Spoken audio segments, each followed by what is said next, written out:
Hey guys, thanks for tuning in, thanks for watching. Just an opinion here at the range. You know, I love to do my unboxings and I love to do my first hundreds. Today I have, for me at least, a very special first unboxing of, if you can see this on the table here, and you're a little bit familiar with the gun industry over the years, you know that this is not a brand new box, and so it probably does not contain a brand new gun, and you'd be right, it does not.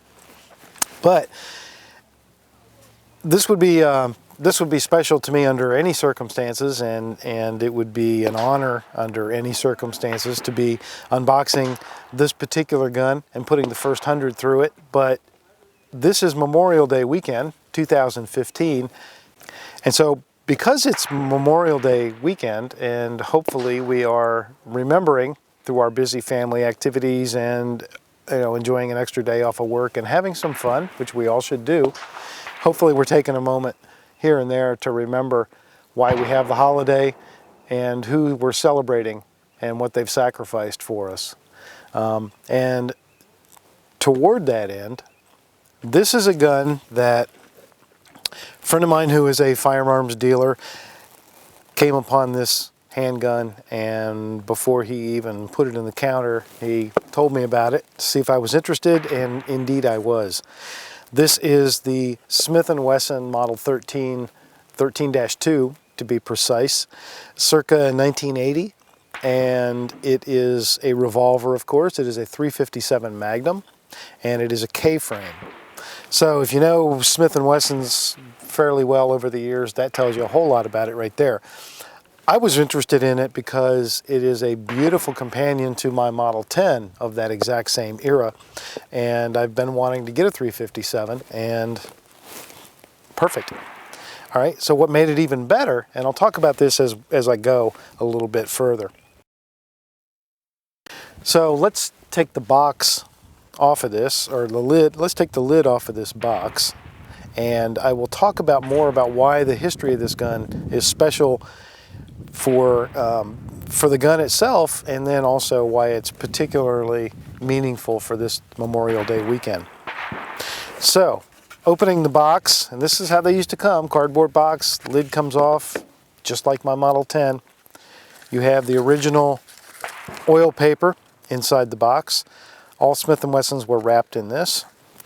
And inside you have the very, very beautiful and pristine Model 13-2 .357 Magnum K-frame revolver.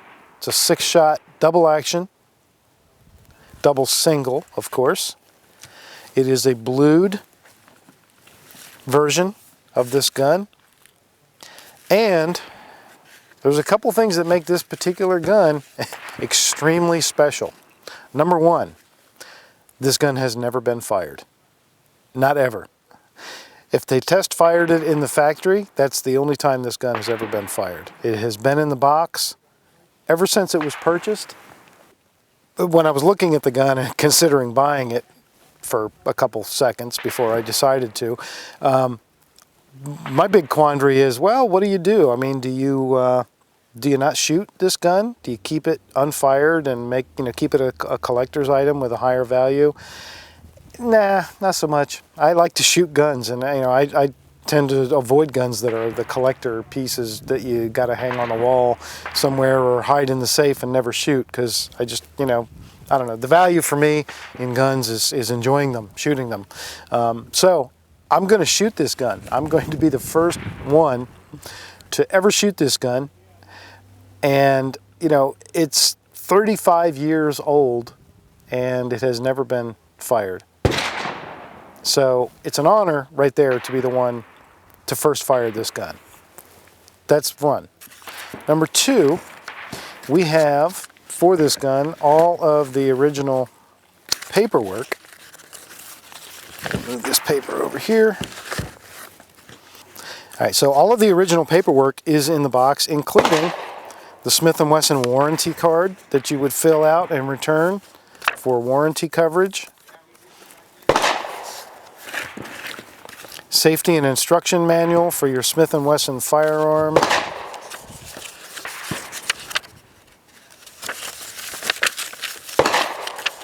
My next door neighbors have no respect. All right. Holster catalog. Little pamphlet to sell you potential holsters. And it just so happens one of the holsters, B17 in the catalog here, is very, very similar to this holster that I've had for a bazillion years for my Model 10. And this one is actually the B07. So B07 is the one I have, very similar to the B17 here. The nice thing is this gun should fit just fine, and we'll find that out. 357 military and police revolver, model number 13. So yes, Smith & Wesson M&P definitely goes back a lot further than the current polymer framed semi-automatic pistols we're used to. This is a full parts list of the gun.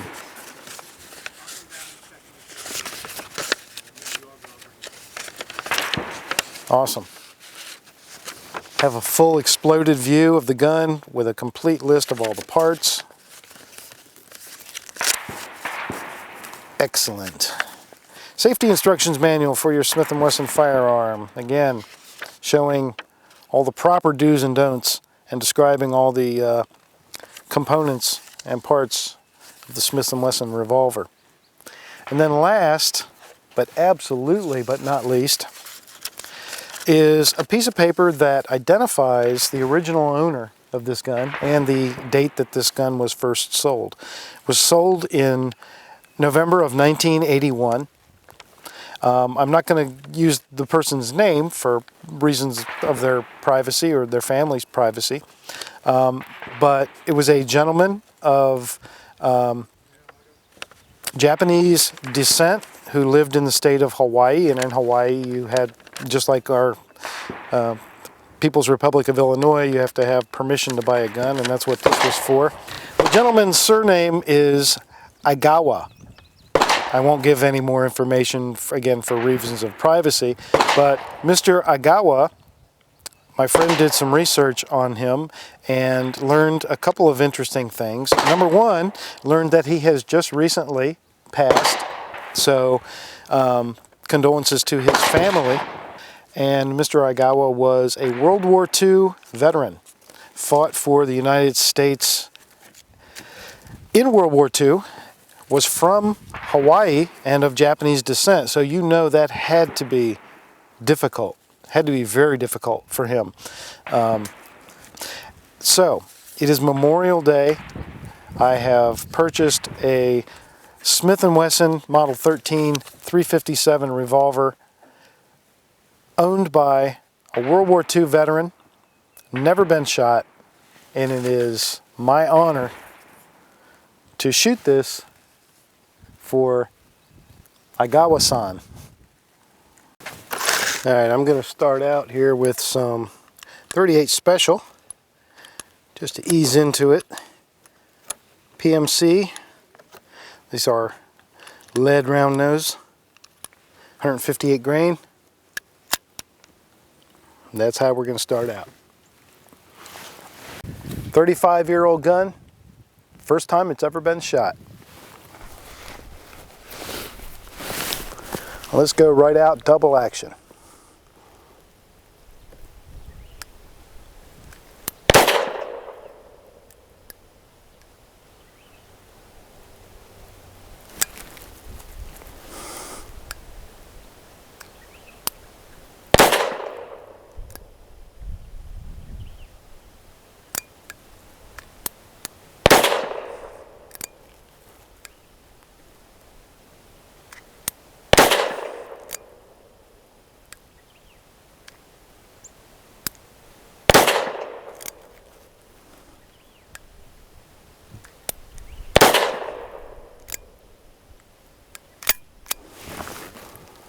Nice.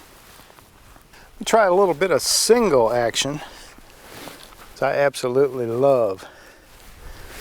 Love the single action on a Smith.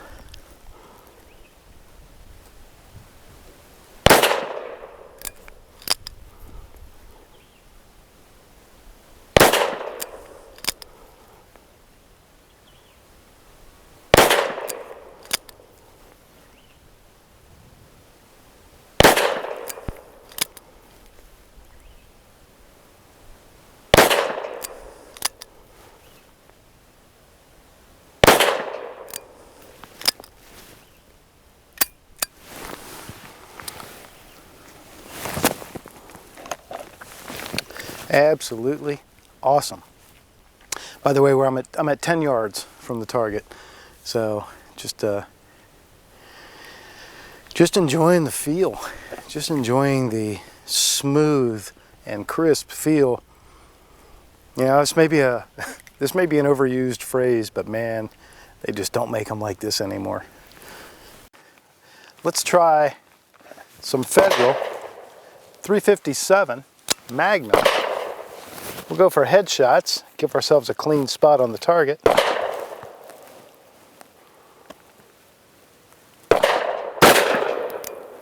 Definitely can feel the difference.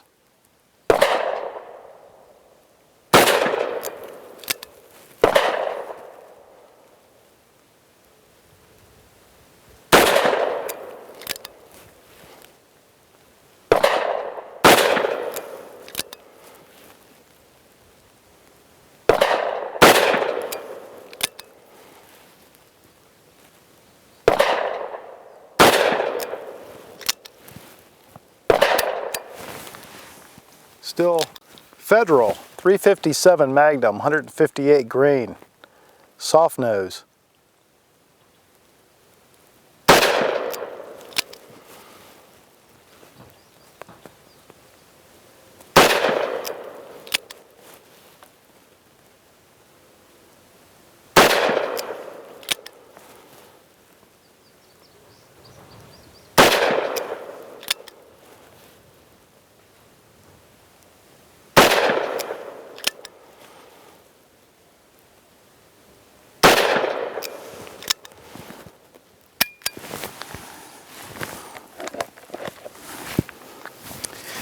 You definitely feel the difference with the 357. It's a whole lot more bark, a whole lot more recoil.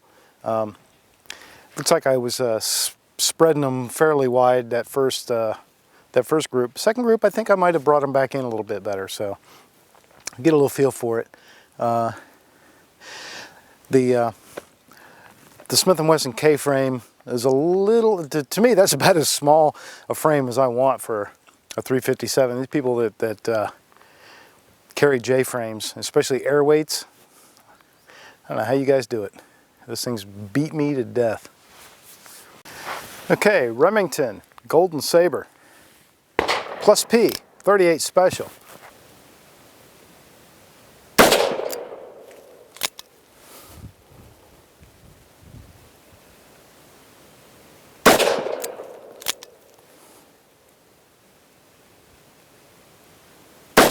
Again, we're at 10 yards.